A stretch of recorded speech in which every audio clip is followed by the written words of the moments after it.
Governor, I would like to introduce you to a specific individual. Her name is Jennifer, and she is present in the audience this evening. The voice of Vice President J.D. Vance sliced through the atmosphere of the debate hall with the precision of a surgical instrument. It was a tone that was calm and regulated, yet it possessed a sharp edge that caused every observer in the room to lean forward in anticipation. It was the distinct kind of vocal inflection that signals something momentous is on the verge of occurring. Gavin Newsom paused, freezing for perhaps only a fleeting second. But the camera lenses captured the hesitation, the perfectly styled hair, the rehearsed smile, and the practiced confidence that had carried him through years of California politics and countless television appearances all momentarily ceased because he had absolutely no idea who Jennifer was. And 40 million people watching from their homes were about to discover the answer. The CNN town hall stage in Los Angeles was illuminated by the unforgiving glare of television studio lighting. It was the 23rd of October 2025, a special forum dedicated to the California crisis that CNN had organized as the state's problems reached a critical breaking point. With homelessness at record levels, crime surging, and a mass exodus of residents and businesses, Newsom had agreed to face his critics, to answer difficult questions, and to demonstrate that he could defend his record. What he had not anticipated was that one of those critics would be the Vice President of the United States. Vance had flown in from Washington specifically for this occasion. When CNN invited him to participate to provide a national perspective on California's challenges, his team had immediately recognized the opportunity. Newsom was vulnerable. His approval ratings were declining, and Vance had spent 2 months collecting evidence of every failure, every hypocrisy, and every broken promise. They had been debating for 2 hours already. Newsom had come to defend California, to argue that the criticism was exaggerated and that the state was still thriving. Vance had come to systematically dismantle that narrative, and for the past 2 hours, he had been doing exactly that, methodically and relentlessly presenting round after round of evidence that could not be spun away. However, this moment was different. This was not about statistics or policy debates. This was about to become intensely and undeniably personal. The camera located her in row 7 on the left side of the audience, a woman in her early 50s who possessed a thinness that spoke of missed meals rather than yoga studios, dressed in attire that was clean but undeniably worn. Her face was lined with the specific kind of exhaustion that comes from sleeping on concrete, from never feeling truly safe, and from years of struggling merely to survive. She stood slowly. Jennifer, Dana Bash, the CNN moderator, looked confused. This was not in the agreed-upon format. They were supposed to be wrapping up the segment, but she did not stop it. Nobody stopped it because everyone in that hall could feel the shift. Something real was about to break through all the political posturing. Governor Newsom? Jennifer's voice was quiet at first, shaking, but the microphones captured every syllable. You do not know me, but I know you. I used to live 3 blocks from your house in San Francisco, in the Pacific Heights neighborhood. A beautiful neighborhood. Newsom's face had already arranged itself into his expression of empathy. The slight tilt of the head, the concerned eyes, the softened voice, the look he had practiced 1,000 times for town halls and photo opportunities with constituents in crisis. I am so sorry to hear about your situation. I was a teacher. Jennifer's voice became stronger, cutting through his practiced sympathy as if it were not even there. 5th grade, Monroe Elementary in the Sunset District. I taught for 17 years, and I loved those children. I loved my job. When COVID hit in 2020, I was furloughed due to budget cuts. Then in 2021, they laid me off permanently. I could not pay my rent on unemployment benefits. By 2022, I lost my apartment. I ended up on the streets. The hall was completely silent now. You could hear the air conditioning humming through the vents. You could hear someone's phone buzz on silent mode. You could hear Newsom swallow hard. Jennifer continued, her voice steady now, clear. I have been homeless in San Francisco for 3.5 years. 3.5 years, Governor, while you have been in office. I have tried to get help. I have gone to the shelters, and they are either full, dangerous, or both. I have called the hotlines you set up. I have filled out applications for housing assistance. They tell me there are waiting lists that are 2 years long, 3 years long. Meanwhile, I sleep in doorways. I have been beaten up twice, had my backpack stolen 4 times, losing everything I owned. Last winter I almost died from pneumonia. She paused. Let that sink in.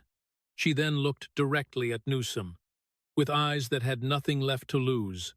And you walked past me twice. I was not invisible. You saw me. The silence that followed felt as if the air had been sucked out of the room. I was sleeping in a doorway on your street. Your actual street, Governor, Pacific Heights, Filbert Street. This was last year, a November evening, around 7 o'clock. You were coming out of your house. You were dressed up in an expensive-looking suit. You were talking on your phone. You walked right past me. You looked down at me for maybe 1 second. We made eye contact, and then you stepped around me and kept walking. Newsom opened his mouth, but nothing came out. Jennifer was not finished. Her voice became even stronger. The second time was 2 weeks later. I saw you getting out of a car near a restaurant in Napa, the French Laundry. I had taken the bus up there because someone told me there was a shelter with openings, but there wasn't. I was sitting on the sidewalk about half a block from the restaurant. You walked past me with a group of people, all dressed up and laughing. You glanced at me and kept walking. You went inside that restaurant, and I slept outside on the street that night. She paused. Her voice cracked slightly, but she pushed through. Do you know what that dinner cost? I looked it up later. $350 per person. You were with a group of maybe 8 people. That is almost $3,000 for one dinner. While I was sitting outside trying to figure out where I could sleep safely, the audience was completely frozen. Some people had tears in their eyes. Others looked angry. Everyone was staring at Newsom. Vance let the moment breathe. He let Jennifer's words hang in the air. Then he spoke, his voice quiet but clear. Jennifer is one of 181,000 homeless people in California. That is 30% of all homeless people in the entire United States, in one single state. You have been governor for 7 years. You have spent, and I want everyone to hear this number, you have spent $24 billion on homelessness programs. $24 billion, with a B. He paused. That is approximately $130,000 per homeless person. For that amount of money, you could have literally bought each homeless person in California a house in most American cities. Instead, Jennifer sleeps in doorways, and you walk past her on your way to $300 dinners. Vance turned to face Newsom directly. She is not a statistic, Governor. She is not a budget line item. She is a human being. A teacher who devoted 17 years to educating California's children, and your government failed her. Your programs failed her. Your $24 billion failed her. But more than that, you personally failed her. You saw her. You looked her in the eye. And you walked past her twice. The silence stretched out for 5 seconds, 10 seconds, 15 seconds. It was the longest silence in modern political television. Finally, Newsom spoke. His voice had lost its smooth confidence. It came out defensive and strained. This is ambush politics, using vulnerable people as political props. She is not a prop, Vance's voice cut through, sharp now. She is your constituent. She lives in your state. She has been trying to get help from your programs for 3 years. She has every right to be here, every right to ask you why you walked past her. Newsom turned toward Jennifer, his face flushed. I am deeply sorry for what you have been through, but I cannot be expected to personally recognize and solve every individual person's situation. The words hung in the air, and everyone watching knew he had just made a fatal mistake. Vance did not even need to respond. The audience did it for him. Gasps were heard, a few boos, and someone shouted, "Unbelievable." Jennifer just stood there looking at Newsom with an expression that was not angry. It was worse. It was disappointed, like she had hoped for better and been proven wrong. Vance spoke quietly, deadly. "No one expects you to solve every individual problem personally, Governor, but we expect you not to walk past homeless people on your way to $300 dinners while claiming you are working day and night to help them. We expect you not to spend $24 billion and make the problem worse. And we expect you to have enough self-awareness to understand why Jennifer's standing here right now, telling this story to 40 million Americans, is devastating to your credibility." He turned to the camera, addressing the millions watching at home. This is what happens when politicians stop seeing people and start seeing political problems to be managed. Jennifer isn't a problem. She is a person, a teacher, someone who contributed to society for years. And the government she paid taxes to, the state she served, abandoned her while the man running that state walked past her twice without a second thought. Newsom was shaking his head, his perfect hair slightly disheveled for the first time anyone could remember. "That is not fair." "Fair?" Vance's voice rose slightly. "Jennifer sleeping in doorways for 3 years isn't fair. You spending enough money to buy her a house 10 times over and not helping her isn't fair. You walking past her while she is homeless, while you are literally responsible for solving homelessness, that is not fair. Do not talk to me about fair." And everyone watching knew that Gavin Newsom's carefully constructed political image had just shattered into pieces on live television. But to understand how we got to this moment, how the Vice President of the United States came to Los Angeles with receipts, evidence, and a homeless teacher to systematically destroy a sitting governor's credibility, you have to go back 2 hours earlier when this started. 2 hours earlier, the green room backstage at the CNN studio in Los Angeles was buzzing with nervous energy. Gavin Newsom sat in a director's chair while a makeup artist touched up his foundation, making sure the harsh television lights wouldn't wash him out. His suit was a custom-tailored navy blue that tested well with focus groups. It probably cost $3,000. His hair was perfect. It was always perfect. Political operatives joked that Newsom's hair had better approval ratings than most senators. His communications director, Marcus Chen, paced the small room with a tablet, running through final talking points. "Okay, remember the narrative. California leads the nation in innovation, in climate action, in progressive values. We are not perfect, but we are trying. Vance is going to attack from the right. Do not take the bait. Stay positive. Talk about the future, not the past." Newsom nodded absently, checking his phone, scrolling through Twitter, looking at the early commentary about tonight's forum. Most of the political class expected this to be a typical partisan food fight. Newsom defending California's record, Vance attacking, and both sides claiming victory afterwards. "Vance is going to come at you on homelessness," Marcus continued. "We know that is his opening. You pivot to investment. $24 billion shows commitment. It is a crisis decades in the making. Can't be solved overnight. I have done this 1,000 times, Newsom said, not looking up from his phone. His voice had that casual confidence of someone who had never really been challenged, who had grown up wealthy, connected, and privileged, who had been in politics since his 20s and never lost. Mayor of San Francisco at 36. Lieutenant Governor, Governor for 7 years. Every step up had been easy, expected, inevitable. Just don't let him rattle you, Marcus said. He is going to try to make it personal. Stay above it. What Newsom did not know, and could not have known, was that 3 floors up, J.D. Vance was in a different green room. Having a very different kind of preparation session, Vance sat at a table completely covered with manila folders, color-coded tabs sticking out.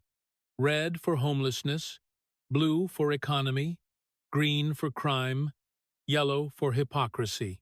Each folder was thick with documents, printouts, highlighted passages, and annotated notes. This was not debate prep. This was a prosecution. His senior advisor, Sarah Martinez, stood at a whiteboard that had been brought in specifically for this. On it was a timeline, 2 hours broken into segments. Each segment had a topic and an objective. First 20 minutes. Establish the failures, Sarah said, pointing to the timeline. Homelessness up 40% despite $24 billion spent. Housing costs through the roof. Middle-class exodus. You are not arguing policy preferences. You are documenting objective failure. Vance nodded, flipping through the red folder. Inside were charts, statistics, and photographs. A tent encampment 2 blocks from the state capitol. A graph showing homelessness trends. A breakdown of where the $24 billion actually went. Consultants, environmental studies, bureaucracy, with less than 20% actually building housing. 20 to 40 minutes. The business exodus, Sarah continued. Oracle, Tesla, HP, 13,000 businesses left in 3 years. Not random, not coincidence, policy-driven. High taxes, over-regulation, hostile environment. The blue folder had corporate press releases. CEOs explaining why they were leaving, tax burden comparisons, regulatory compliance cost analyses, and business climate rankings that put California dead last. 40 to 60 minutes. Crime and quality of life, Sarah went on. Proposition 47. Effectively legalizing theft. Videos of smash-and-grab robberies, store closures. He will say, crime is down. You show it is only down because they changed how they count it. The green folder had video links, news articles, police reports, and evidence that couldn't be spun away. 60 to 90 minutes. The hypocrisy, Sarah said, tapping the yellow section. This is where you destroy his credibility. French laundry dinner during lockdown, private jets, while lecturing about climate. Kids in private school while opposing school choice. Living in a bubble while claiming to represent working people, Vance opened the yellow folder. Photos of Newsom at high-end restaurants, flight manifests showing private jet usage. His kids' school tuition records, $40,000 per child per year. His house purchase records, $4 million in Pacific Heights. And then, Jennifer, Sarah said quietly, 90 minutes in, when he is already wounded, when his talking points are exhausted, when he is defensive, that is when we make it human. That is when we show what all these failures actually mean. Vance looked at a photo of Jennifer taken just last week. She was sitting on a sidewalk, her few possessions in a backpack beside her. She looked tired, used up, forgotten. She is ready? Vance asked. She is ready. She knows her story, knows the dates, can prove she was there when she says she was. We have checked everything. It is airtight.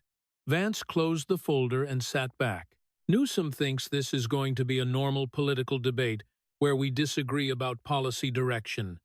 He thinks he can smile and use his talking points and walk out looking gubernatorial. He looked at Sarah. We are going to make him defend the indefensible, and we are going to do it with his own record. Nothing out of context. Nothing twisted. Just facts. Just reality. Let him try to spin his way out of reality. At 5 o'clock Pacific time, both men were led to the stage. The CNN studio audience was filling in. About 300 people, carefully balanced. Some Newsom supporters, some critics, some undecided voters CNN had recruited. The lights were bright. The cameras were positioned. Dana Bash reviewed her notes at the moderator's podium. Backstage, the two men waited in opposite wings. Newsom was joking with his staff. Relaxed, confident. Vance was quiet, reviewing his notes one final time, mentally preparing for what he was about to do. At 5:15, they walked onto the stage. Newsom, with his practiced smile and wave to the audience. Vance with a serious nod. They shook hands for the cameras. Newsom's grip was firm and practiced. Vance's was businesslike and brief. Then they took their positions at podiums about 15 feet apart. Dana Bash welcomed the television audience and explained the format. 2 hours, a mix of direct exchanges and audience questions, topics ranging from homelessness to crime to economy to quality of life. She emphasized that this was meant to be substantive, civil, and focused on solutions. That lasted about 10 minutes. "We will begin with opening statements," Dana said. "Governor Newsom, you have 3 minutes." Newsom stood from his stool. He always preferred to stand for important moments. It made him look taller, more commanding. "Thank you, Dana. Thank you to CNN. And thank you to everyone watching tonight. Look, I am not going to stand here and tell you California is perfect. No state is. We face real challenges, challenges that affect real people every single day. But I want Americans to understand something. California isn't failing. California is leading." He hit his rhythm now, the smooth cadence of someone who had given this speech 100 times. "We have the 5th largest economy in the world, larger than India, larger than the United Kingdom. We are home to the most innovative companies on Earth. The technology that powers your phones, your computers, your cars, it comes from California. Google, Apple, Tesla started here. The entertainment you watch, the food you eat, California produces more agriculture than any other state." He was warming up, gesturing now. "We have led the nation on climate change, on civil rights, on workers' protections, on healthcare access. When Washington was paralyzed by partisan gridlock, California acted. We have invested unprecedented resources in solving our challenges.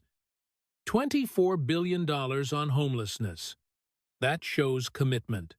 That shows we are serious." He looked directly into the camera, the move his media coaches had drilled into him. "Yes, we have a homelessness crisis. It is real. It is visible. It breaks my heart every day. But this is a crisis that took decades to develop. It cannot be solved overnight. It requires sustained investment, compassion, and evidence-based solutions. That is what we are doing." He paused for effect. "I believe in California. I believe in its people.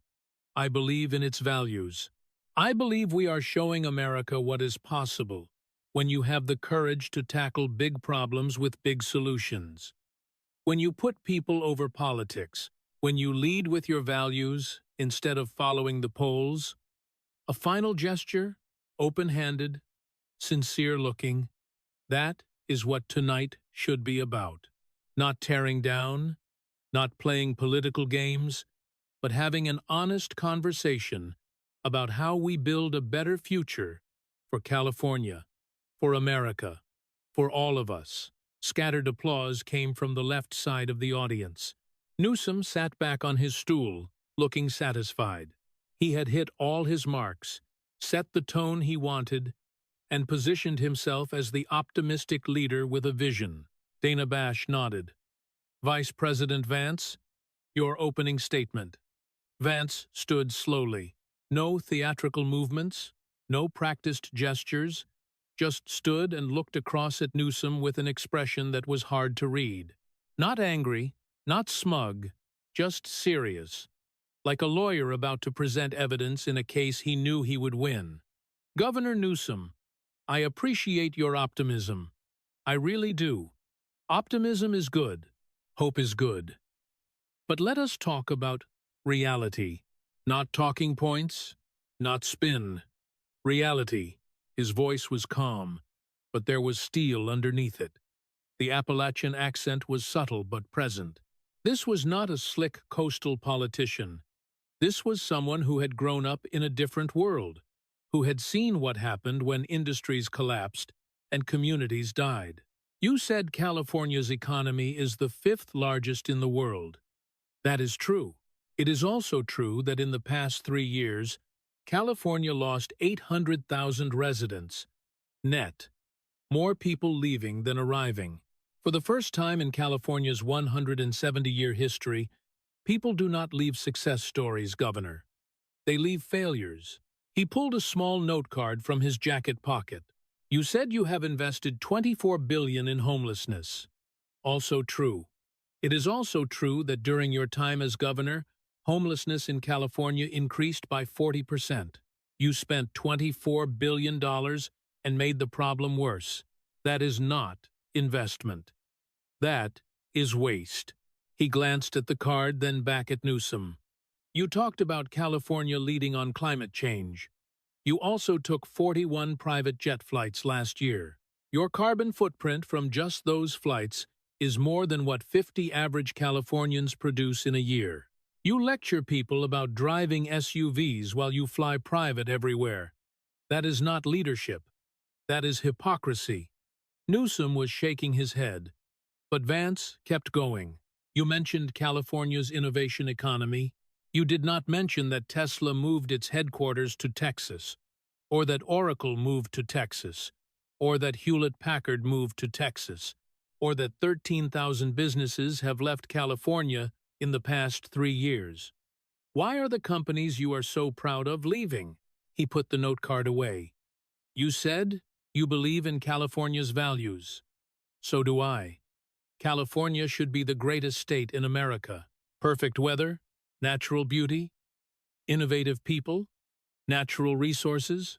It has everything going for it. Everything except competent governance. His voice got quieter, more intense. You have been governor for 7 years. You have had a Democratic supermajority in the legislature, massive budgets, no meaningful opposition. You have had unlimited power to implement your vision. And what has happened? Housing costs up 50%. Gas prices highest in the nation. Crime surging, schools failing, middle class fleeing, homelessness exploding. He paused. At some point, Governor, you have to stop blaming everyone else and look in the mirror. You have had every advantage, every resource, every opportunity, and you have failed. Not in the ways that politicians usually fail, getting outmaneuvered, losing votes, having to compromise. You failed in the most basic way possible, making things worse instead of better. He turned to face the audience. Tonight, I am going to walk through California's failures in detail, not because I want to tear down California. I love California. My wife and I got married there. But because the people of California deserve accountability. They deserve to know where their money went, why their lives got harder, why the promises did not match reality. Back to Newsom. You have had your chance, Governor. 7 years. It did not work. Maybe it is time to admit that and try something different. Dead silence filled the audience. No applause, no reaction, just the weight of what had been said. Dana Bash looked between them, recognizing this was going to be different than the typical political debate. Let us begin with our first topic: homelessness and housing. This is clearly the most visible crisis in California. Governor Newsom, you mentioned the $24 billion. Walk us through what that money has accomplished. And with that question, the real debate began. Not the theatrical opening statements, but the detailed examination of failure, round by round, topic by topic, each one building on the last, each one making it harder for Newsom to maintain his narrative. This was not going to be a draw where both sides claimed victory. This was going to be a demolition, piece by piece, claim by claim, until there was nothing left but the gap between rhetoric and reality. Newsom stood from his stool, ready for this topic. He had known it was coming. His team had prepared him. Look, the $24 billion represents the most comprehensive investment in addressing homelessness that any state has ever made. We are building housing. We are providing services. We are taking a holistic approach. How many housing units have you built? Vance interrupted. Not rudely, just factually. Like a prosecutor asking a question he already knew the answer to. We have built thousands of units of permanent supportive housing. How many thousands? Specifically? Newsom hesitated. I do not have the exact number at my fingertips. I do. Vance pulled out his first folder. Red tab. Opened it. In the 7 years you have been governor, California has built approximately 18,000 units of permanent supportive housing specifically for homeless individuals. 18,000 units. That sounds good, until you do the math. He pulled out a document and held it up so the audience could see. $24 billion divided by 18,000 units equals $1.3 million per unit. Per unit. Governor, you spent more than $1 million per apartment to house homeless people. The audience stirred. That number didn't sound right. It couldn't be right. Vance continued. For context, the median home price in California is $800,000. You could have bought every homeless person in California an actual house for less than what you spent per supportive housing unit. How is that possible? Newsom was already going defensive. Housing production involves complex factors. Construction costs, environmental review, land acquisition. Let us talk about that. Vance pulled out another document. This is a case study from the Los Angeles Times. A supportive housing project in downtown LA. 80 units. Want to know how much they spent on environmental impact reports before breaking ground? He didn't wait. $4.2 million. On environmental reports for a building in downtown Los Angeles that was going on a parking lot. $4.2 million in consultant fees, studies, and bureaucratic process before a single homeless person got housed. He pulled out more papers. The San Francisco Chronicle did an investigation last year. They found that in San Francisco, the average cost of building one unit of supportive housing is $750,000 in construction costs alone. Why? Because of permit fees, impact fees, union requirements, prevailing wage laws, environmental mandates. You have created a system where it costs $750,000 to build one apartment. Newsom tried to respond. We have important protections in place. Important protections that make housing homeless people impossibly expensive. Do you know what it costs to build an apartment in Houston? $90,000. In Nashville, $120,000. In Dallas, $140,000. You are spending 5 to 6 times more than other cities to build the exact same thing. That is not protection. That is waste. Vance was just getting started. And that is just the money that actually went to housing. Want to know where the rest went? He pulled out a pie chart and held it up. This is from the California State Auditor's report on homelessness spending. Of the $24 billion, only 37% went to actual housing construction or rental assistance. 37%. Where did the other $15 billion go? He pointed to the chart. Administration. $5 billion. Consultants and studies. $3 billion. Services and programs, meaning salaries for caseworkers, counselors, coordinators, 4 billion. Facilities and infrastructure, meaning offices for the people running the programs, 2 billion. Unaccounted or unspecified, 1 billion. He looked up at Newsom. You have created a homelessness industrial complex. Thousands of people employed in nonprofits, government agencies, consulting firms, all making good salaries managing the homelessness crisis. But the actual homeless population keeps growing because the system isn't designed to solve homelessness.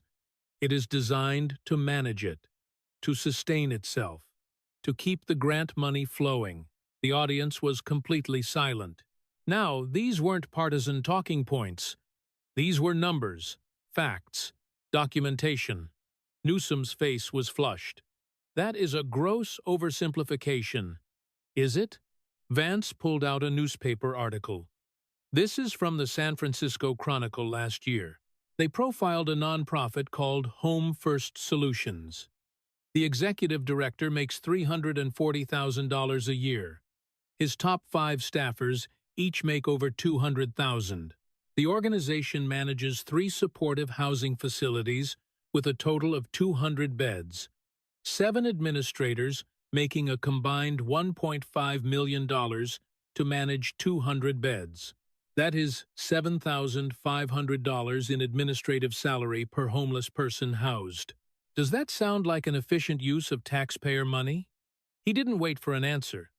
The California Homeless Services Authority, a state agency you created, has 137 employees. Average salary, $110,000. Total payroll, $15 million a year. How many homeless people do they directly house? 0. They are administrators, coordinating, managing, studying, while people sleep on the streets. Vance looked at the audience. This is what happens when government throws money at a problem without accountability, without results-based metrics.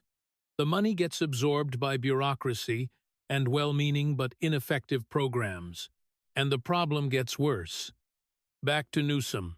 You have been governor for 7 years. Homelessness has increased 40%. You have spent more money than most countries' entire GDP, and it got worse. At what point do you admit the approach isn't working? Newsom tried to pivot. Housing and homelessness are complex, multi-generational issues. Let us talk about something simple then, Vance said, cutting him off. Let us talk about November 6th, 2020. Where were you that night? Newsom's face tightened. He knew exactly where this was going. I do not recall specific dates from. Let me refresh your memory. November 6th, 2020. You were at the French Laundry restaurant in Napa Valley. 3 Michelin stars. One of the most expensive restaurants in America. You were there for a birthday party. Vance pulled out photographs. This is you inside the restaurant at a table with 12 other people. Indoors, maskless, no social distancing, having dinner. The photos appeared on the monitors around the audience. Clear images of Newsom at a fancy restaurant, laughing, glass of wine in hand, surrounded by people. No masks, no distancing. Want to know what is interesting about November 6th, 2020? Vance's voice was calm but cutting. That was during your strictest lockdown. You had banned indoor dining across all of California. Completely banned. Restaurants couldn't serve people inside. Thousands of restaurants were going bankrupt. Owners were losing everything. He paused. You also told Californians not to gather with people outside their households. No birthday parties, no family dinners. You specifically said, and I have the clip, that gathering for holidays or celebrations was too dangerous. Remember that? Newsom opened his mouth, but Vance kept going. So while you were telling restaurant owners they couldn't serve customers, while you were telling families they couldn't have Thanksgiving dinner together, while you were destroying people's livelihoods and mental health with your lockdown orders, You were at a fancy restaurant, inside, maskless, with 11 other people celebrating. He pulled out a receipt. Want to know what that dinner cost?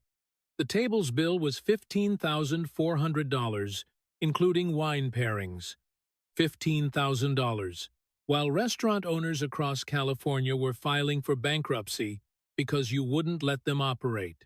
The audience was murmuring now, some people looking disgusted, others shaking their heads. "And who paid for that dinner?" Vance asked. "Who picked up the $15,000 tab while you were deciding which California businesses could survive and which had to die?" He pulled out another document. The California Medical Association, a lobbying group. They paid for your dinner. You were there with their lobbyists, making decisions about their issues while they bought you $15,000 worth of food and wine. Newsom tried to respond. "I have apologized for that dinner multiple times. You apologized for getting caught. Let us be clear about what happened. Someone leaked photos. The story broke. You went on TV and said you made a mistake. But the mistake wasn't the lockdowns. The mistake wasn't the hypocrisy. The mistake was not being more careful about being photographed." Vance's voice got harder. 2 weeks after that dinner, 2 weeks, you signed legislation favorable to the California Medical Association, legislation they had been lobbying for. Coincidence? I have never let personal relationships influence policy decisions. You took a $15,000 dinner from lobbyists and then signed their bill. That is not a personal relationship. That is corruption. Legal corruption maybe, but corruption. Vance turned to the camera. This is what bothers people. Not that politicians are imperfect, but the complete lack of self-awareness. You shut down restaurants, destroyed businesses, told families they couldn't see each other for Thanksgiving. Then you went to the fanciest restaurant in the state for a $15,000 lobbyist dinner, and you thought that was okay. Back to Newsom. You did not think about the restaurant owner who just filed for bankruptcy. You did not think about the family who couldn't visit their elderly parents for the holidays. You did not think about the workers who had been laid off because of your orders. You thought about yourself, your friends, your lobbyists, because rules are for other people, not for you. Before Newsom could recover, Vance moved to the next attack. Let us talk about climate change. You have positioned yourself as a climate leader. You want to ban gas cars by 2035. You have passed aggressive emissions targets. You lecture people constantly about their carbon footprint. Climate change is an existential threat. Then why did you take 41 private jet flights last year? Vance pulled out flight manifests. 41 private flights. I have the records. Tail numbers, departure and arrival times, destinations, all of them. He started reading. January 15th, 2024. Sacramento to Los Angeles, 1-hour flight, private jet. There are commercial flights every hour. You chose private. January 22nd. Los Angeles to San Francisco, 45-minute flight, private jet. Again, commercial flights constantly available. February 8th. Sacramento to San Diego, private jet. He looked up. You flew private from Sacramento to San Diego. That is a 6-hour drive or a 1-hour commercial flight. You took a private jet. Want to guess the carbon emissions from a private jet flight versus commercial? He didn't wait. A private jet uses about 5 to 7 times more fuel per passenger than a commercial flight. Your carbon footprint from just your jet flights last year was approximately 200 tons of CO2. The average American produces about 16 tons per year. Your private jet habit alone produced as much carbon as 12 average Americans produce in an entire year. The math was damning. Simple. Undeniable. Newsom tried to deflect. Security requirements and time constraints necessitate. Security requirements. Vance's voice dripped with skepticism. You are a governor, not the president. You do not need private jets for security. You want them for convenience, for luxury, because you can. He pulled out more records. My favorite is June 2024. You flew private from Sacramento to San Francisco to speak at a climate conference. A climate conference, Governor, about reducing emissions. You flew private, 90 miles, to tell people they need to reduce their carbon footprint. Audience laughter ensued. Uncomfortable laughter, but laughter. The jet fuel you burned getting to that conference produced more emissions than 50 Californians commuting to work for a month. Do you see the irony? Do you see why people think you are full of it? Newsom's voice rose. This is cherry-picking isolated incidents. 41 flights in 1 year isn't isolated. It is a pattern. It is a lifestyle. You live in luxury while demanding sacrifice from everyone else. You fly private while telling middle-class families they need to buy $60,000 electric cars they cannot afford. You produce the carbon footprint of 12 people while lecturing everyone else about using too much energy. Vance pulled out a photo. This is you getting off a private jet in Los Angeles, August 2024. You were going to a fundraiser. You could have flown commercial. You could have driven it 6 hours. But you took a private jet because your time is valuable. Your comfort matters. But everyone else, they can take the bus. Vance shifted gears again, not giving Newsom any time to recover. Let us talk about education. You are a big supporter of public schools, right? You fought against school choice. You have opposed voucher programs. You say every child deserves a quality public education. I believe strongly in public education. Where do your kids go to school? Silence. Long, painful silence. Governor, where do your 4 children attend school? Newsom's voice was tight. That is a personal family matter. It is a public matter when you are making education policy. Where do they go? They attend a private school in Marin County. Thank you for your honesty. And how much does that private school cost per year? I do not see how that is relevant. How much? Governor Newsom looked at his communications director in the front row, looked at Dana Bash, looked anywhere but at Vance. Finally, approximately $40,000 per child. $40,000, Vance repeated. You have 4 children. That is $160,000 per year in private school tuition, more than the average California teacher makes in a year. You are spending more on private school than most families make in total income. He pulled out California education statistics. California ranks 37th in the nation for reading proficiency, 40th in math proficiency. Your public schools are failing. You know they are failing. That is why your kids don't go there. Newsom tried to interrupt, but Vance raised his voice slightly. You oppose school choice programs that would give poor families vouchers to send their kids to private schools. You vetoed school choice bills. You fought against charter schools. Why? Because teachers' unions donate millions to your campaigns, so you protect their monopoly on failing schools. He looked directly at Newsom. But your kids do not suffer.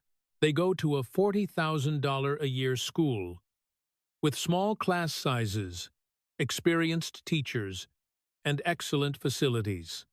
They will be fine. It is other people's kids who are trapped in failing schools. Other people's kids who cannot read at grade level. Other people's kids whose futures are being destroyed by the system you protect. That is not fair. Newsom started. You keep saying that.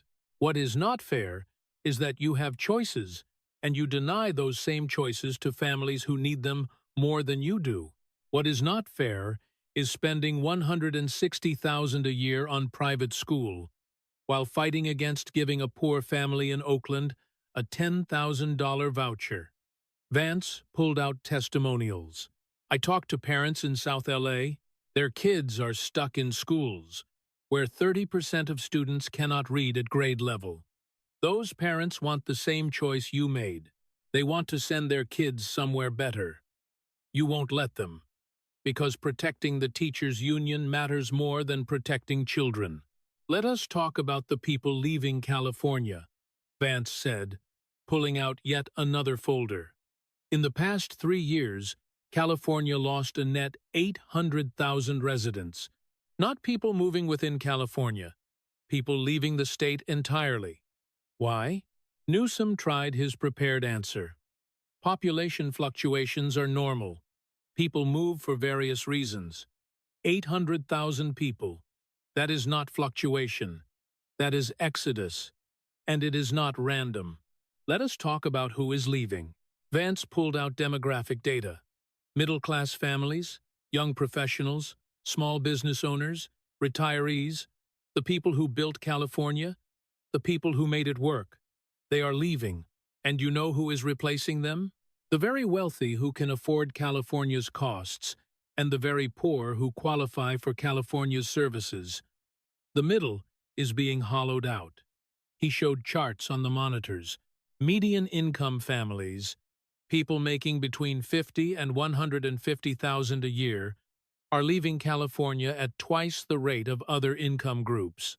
Why? Because they cannot afford to live there anymore. Housing costs up 50% in 7 years. Gas prices highest in the nation. Electricity rates second highest. Car insurance most expensive.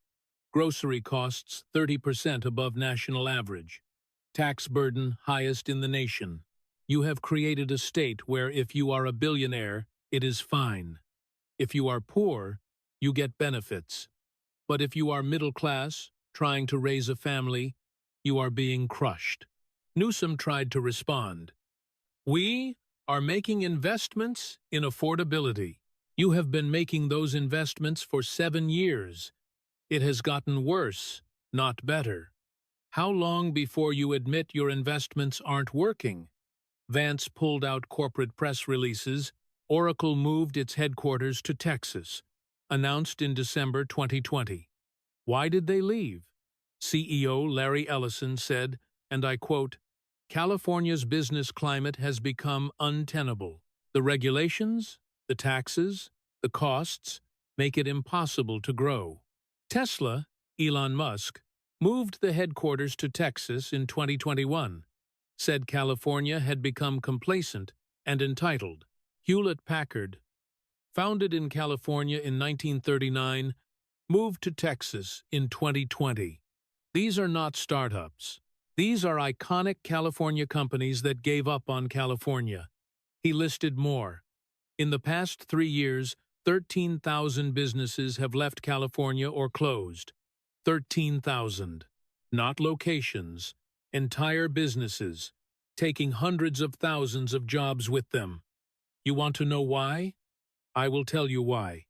He pulled out tax comparisons.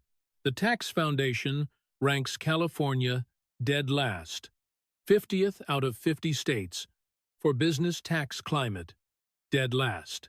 The top marginal income tax rate is 13.3%, highest in the nation. Corporate tax rate, 9.6%. Add federal taxes and successful businesses in California are paying over 50% of their income in taxes. But it is not just taxes, it is regulations. California has more regulations than any other state. Environmental regulations, labor regulations, safety regulations, building codes, permitting requirements. It takes an average of 7 years to get approval to build an apartment building in San Francisco. 7 years. In Texas, it takes 18 months. Vance's voice got passionate. Now you have made it impossibly expensive and impossibly complicated to do business in California. So businesses leave. And then you act surprised and blame Republicans or corporations or whoever. But it is your policies, your decisions, your governance. Crime, Vance said, pulling out his last major folder. You have said repeatedly that crime in California is down. that your criminal justice reforms are working. Is that true? Newsom jumped on this. Overall, crime statistics show that California's crime rate is below the national average because you changed how you count crime. Vance's voice was sharp. Proposition 47, passed in 2014, made theft under $950 a misdemeanor instead of a felony. And you know what happened? Stores stopped reporting thefts under $950 because nothing happens. No arrests, no prosecution, so it doesn't show up in your statistics, but the crime is very, very real. He pulled out his phone and connected it to the monitors. I am going to show you some videos. These are all from the past year, all from California. The first video played, a Walgreens in San Francisco. A man calmly walking down the aisles, filling a large garbage bag with products, shampoo, toothpaste, deodorant, razors. A security guard watched him, did nothing. The man walked out with a full bag. That security guard isn't allowed to stop him. Company policy. Because it is not worth the liability. The police won't come, the DA won't prosecute. So thieves just walk in and take whatever they want. Another video. A group of people with hammers smashing jewelry, store display cases, grabbing merchandise, running out to waiting cars. Smash and grab robberies up 700% in Los Angeles County. 700%. But they do not always show up in your statistics because stores have stopped reporting them. More videos. People running out of stores with armfuls of clothes. Shoplifters, filling shopping carts and pushing them right out the door. Store employees just watching, helpless. Walgreens has closed 17 stores in San Francisco because of theft. CVS closed 12. Target closed 3 major stores. Not because they are not profitable, because they cannot control the theft. The losses are too high. Vance looked up from his phone. You have made theft effectively legal, and you are surprised people are stealing. Newsom was shaking his head vigorously. Those are isolated incidents being amplified by conservative media. There are thousands of these videos online. Thousands, posted by the thieves themselves. They post them on TikTok and Instagram because they know nothing will happen. They are bragging about it. He pulled out crime statistics. But let us talk about violent crime. The crime you cannot just not report. Murders in Los Angeles up 32% since 2019. Carjackings up 84%. Aggravated assault up 41%. These are FBI statistics, not media spin. Real numbers. Property crime in San Francisco up 56%. Burglary up 49%. Motor vehicle theft up 71%. But you stand there and say crime is down because you have changed the definitions and stopped counting things. Vance's voice rose. People do not feel safe in California's cities anymore. They see the videos. They read the news. They know people who have been victimized. You can manipulate statistics all you want. You can claim crime is down. But people living in LA, San Francisco, Oakland, Sacramento, they know better. They see it every day. This is what happens when you prioritize criminals over victims.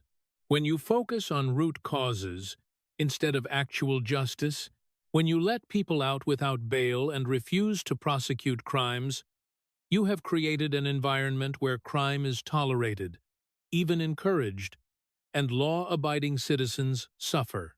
Newsom tried to defend his record. We have focused on evidence-based criminal justice reform. Evidence-based?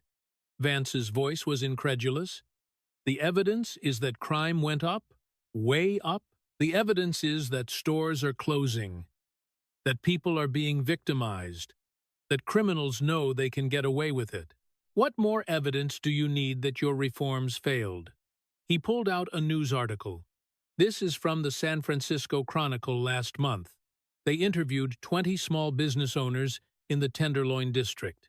All 20 said they had been robbed multiple times. 15 said they had reported it to police and nothing happened. 8 said they are considering closing their businesses because the theft is too much. That is your evidence-based reform destroying small businesses. Vance closed his folders and looked at Newsom. His voice got quieter, more serious. Governor, we have talked for 2 hours about policy failures, about statistics, about programs that don't work, and money that got wasted, about the gap between your rhetoric and your reality, about your hypocrisy. He paused. But I want to end with something more important than statistics. I want to talk about the human cost of your failures, the real people whose lives have been made worse by your policies. He nodded toward the audience. There is someone here tonight who has a story to tell, and I think you should hear it. That was when Jennifer stood up, and everything that had come before, all the statistics, all the arguments, all the policy debates, suddenly became real, became human, became impossible to spin away. Jennifer stood slowly in row 7, her hands trembling slightly. The camera found her immediately, her face filling the monitors around the hall. She looked exhausted, used up, but also determined, like she had been carrying something heavy for years and was finally ready to set it down. Governor Newsom. Her voice was quiet at first, but the microphones caught every word. You do not know me, but I know you? Newsom's face had already arranged itself into his empathy expression. The concerned eyes, the slight head tilt, the practiced look of compassion. I am so sorry for whatever you are going through. I used to live 3 blocks from your house.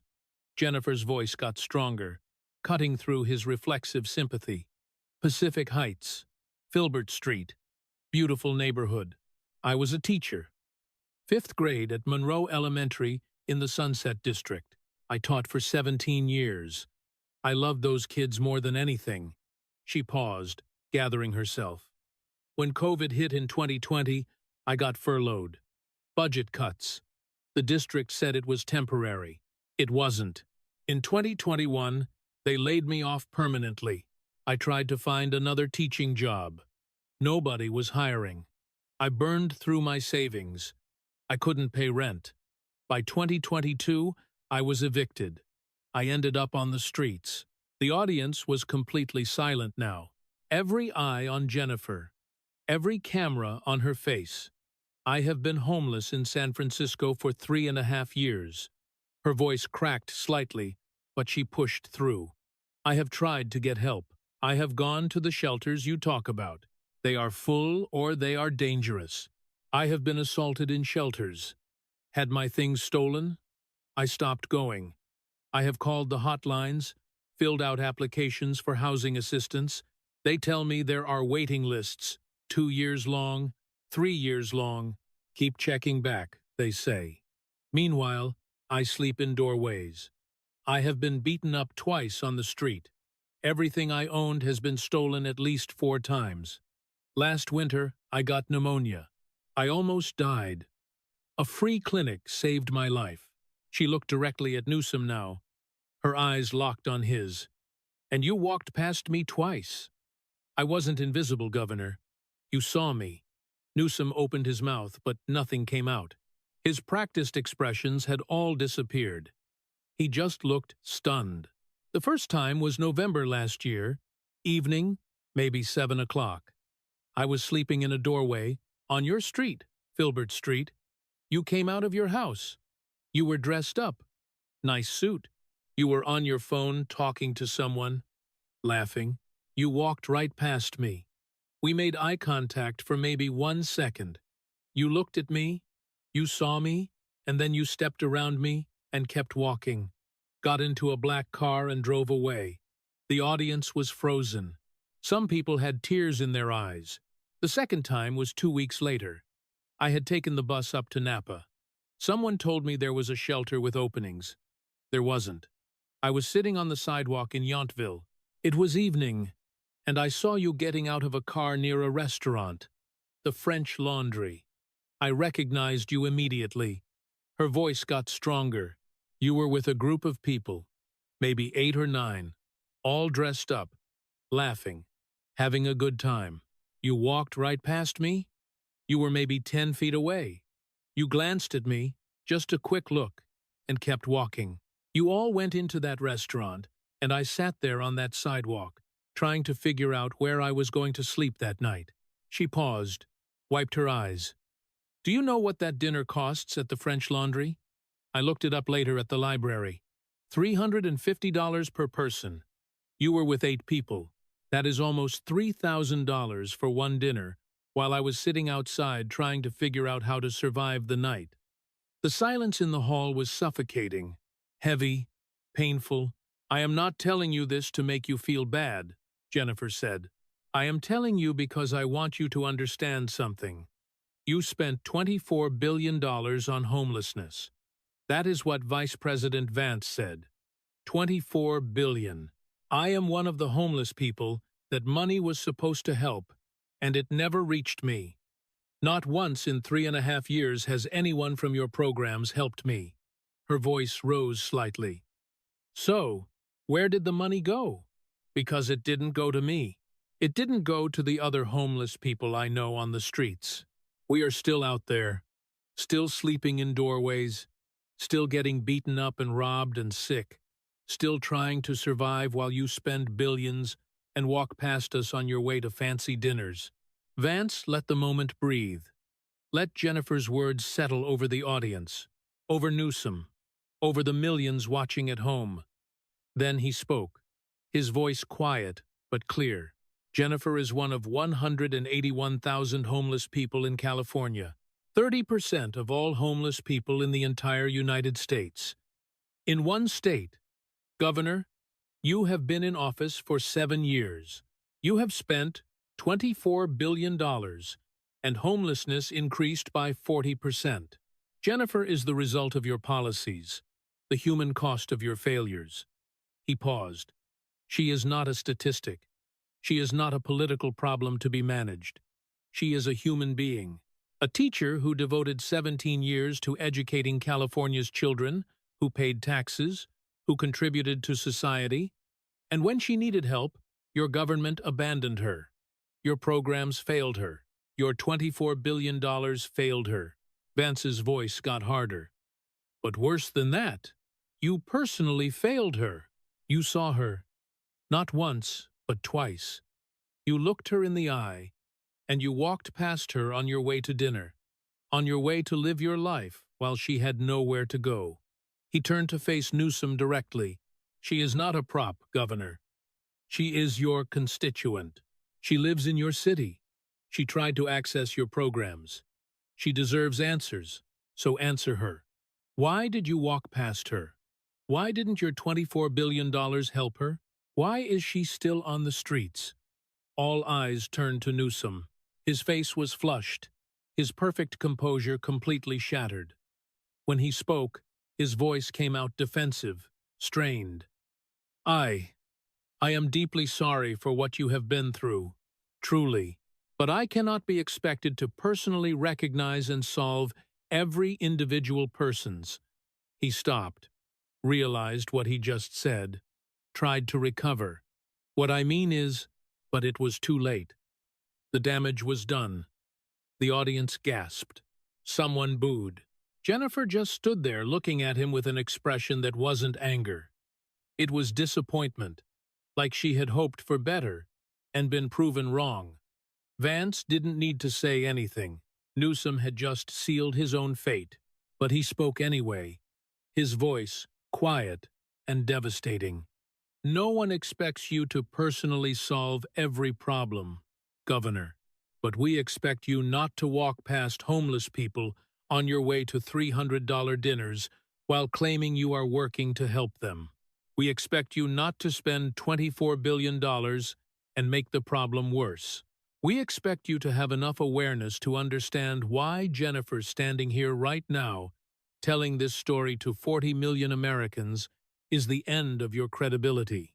He looked at the camera, at the millions watching. This is what happens when politicians lose sight of what they are supposed to be doing, when they start caring more about their image than about results, when they stop seeing people, and start seeing political problems. Jennifer isn't a problem. She is a person, and she deserved better than being walked past twice by the man who is supposed to be solving homelessness. Back to Newsom. You have had unlimited power, unlimited money, unlimited time, and you made things worse. Jennifer is living proof. She is the human cost of your failure, and no amount of spin can change that.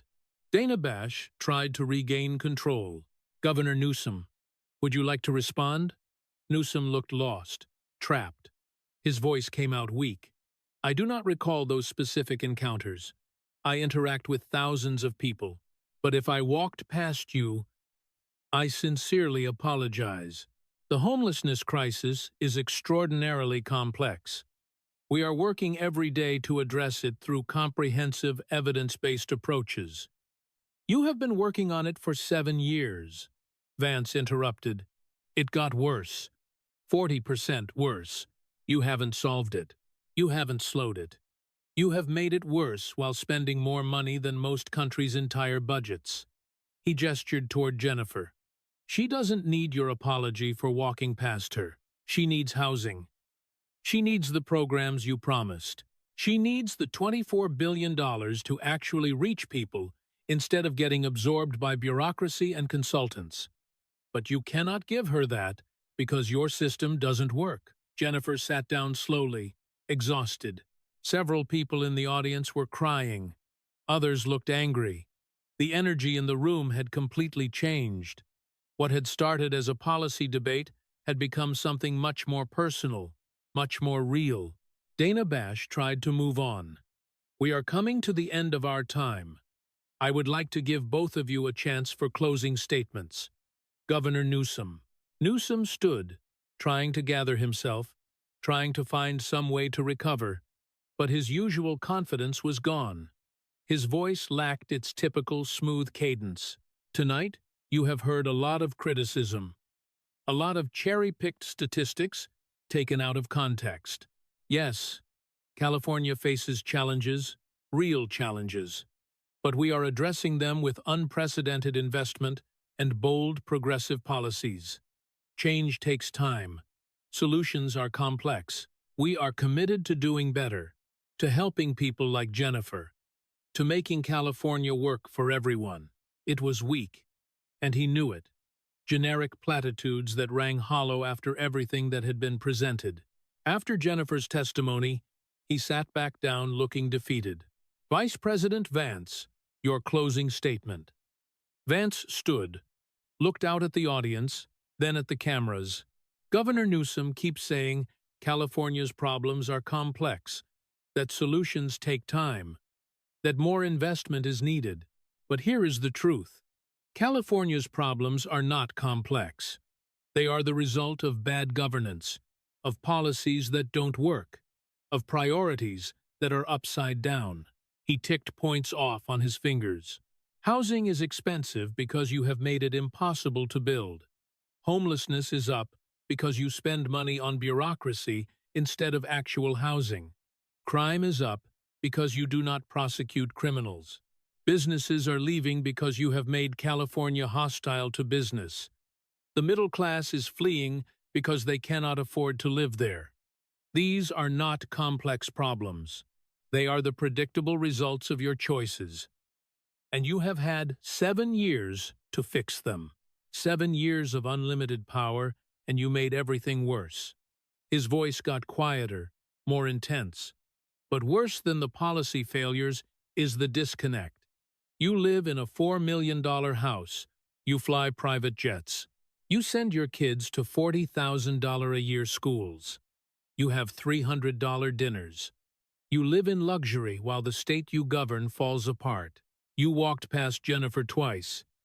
That is not a partisan attack. That is a fact. She was there. You were there. You saw her and kept walking. Because homeless people are not real to you. They are statistics, talking points, budget items, not human beings. He paused. Let that sink in. California deserves better. Its people deserve better. They deserve leaders who see them, who care about results more than image, who live by the same rules they impose on everyone else, who actually solve problems instead of making them worse while collecting good press. He looked at Newsom one final time. "You have had your chance, Governor. 7 years. It did not work. Maybe it is time for California to try something different." And with that, the forum ended. No applause, no boos, just silence. The heavy silence of an audience that had just witnessed something they had never seen before. A complete and total dismantling of a political figure. Not with personal attacks or cheap shots, but with facts, with evidence, with the gap between rhetoric and reality laid bare for everyone to see. Newsom walked off the stage without shaking hands. His team surrounded him immediately, probably already working on damage control, calling media allies, drafting responses, but everyone watching knew it was hopeless. You cannot recover from this. You cannot spin your way out of walking past a homeless woman on your way to a luxury dinner while spending billions supposedly to help her. The clips started spreading before the forum even ended. Audience members had been recording on their phones. By the time Newsom left the building, Jennifer's testimony had already been viewed 5 million times on Twitter. By midnight, it was 20 million. By morning, it was 40 million. The moment where Newsom said, "I cannot be expected to solve every individual person's problem," was clipped, shared, memed, and analyzed. His tone, his defensiveness, the look on Jennifer's face, it became the defining moment of the night, of his career. Conservative media ran with it immediately. Gavin Newsom's "let them eat cake" moment was the headline everywhere. But it wasn't just conservative outlets. CNN's own panel looked shell-shocked. "I have covered politics for 20 years," one analyst said. "I have never seen anything like that." The Jennifer moment was devastating. The Atlantic ran a piece titled, "When Progressive Rhetoric Collides with Reality." The New York Times editorial board wrote California's reckoning. Even MSNBC, typically friendly to Democrats, couldn't defend it. Newsom didn't have answers, one panelist admitted. When you have spent $24 billion and made homelessness worse, what can you say? The polls came quickly. Newsom's approval rating in California dropped 9 points in 4 days. Among Democrats nationally, he had been positioning himself for a future presidential run. He dropped 15 points. But more devastating was the favorability collapse among his core supporters. Progressive activists, young voters, the people who had believed in him. They felt betrayed. "We told him the programs weren't working," one homeless advocate told NPR. "We told him the money was being wasted. He didn't listen. He just wanted to spend billions and get credit for caring. He never actually wanted to solve the problem." The California recall movement, which had been struggling to gain traction, suddenly exploded. Within a week, they had gathered 300,000 new signatures. Within 2 weeks, they had enough to trigger another recall election. Jennifer became a national figure. Good Morning America, 60 Minutes, the Joe Rogan Experience. She told her story calmly, without embellishment. She didn't need to. The truth was damning enough. Vance's team connected her with private charities and community organizations, not government programs. Within 3 weeks, she had temporary housing. Within 6 weeks, she had a job helping other homeless people navigate the system. She became an advocate, speaking about what actually works versus what sounds good in press releases. "The money is there," she told one interviewer, $24 billion, "but it is trapped in a system designed to sustain itself, not to help people. We need to tear it down and start over. Focus on actually housing people, not on employing consultants and administrators." As for Newsom, he tried to recover, gave interviews defending his record, issued statements about misunderstandings and context. But he couldn't escape the video, couldn't escape Jennifer's face, couldn't escape his own words. By December, rumors spread that he wouldn't seek re-election. His team denied it, but major donors were pulling back. The whispers in Democratic circles got louder. He is finished. The recall election was set for March 2026. Early polls showed him losing by double digits. The man who had seemed destined for the presidency was now fighting to survive as governor. And it all came down to one moment, one woman, one simple, devastating truth. He had walked past a homeless teacher on his way to a $300 dinner while spending billions, supposedly, to help people like her. You can survive policy disagreements. You can survive political attacks. You can survive bad press cycles. But you cannot survive being exposed as fundamentally disconnected from the people you are supposed to serve. You cannot survive having your hypocrisy laid bare in front of 40 million people by someone whose life your failures destroyed. Gavin Newsom learned that lesson the hardest way possible. In a forum he had agreed to, thinking he would defend his record in front of cameras he had sought out, thinking they would showcase his leadership. Instead, they captured his political death. The moment when the perfect hair and the practiced talking points and the smooth delivery all proved worthless because he couldn't answer the simplest question. If you have had all this power and all this money, why are people like Jennifer still sleeping in doorways?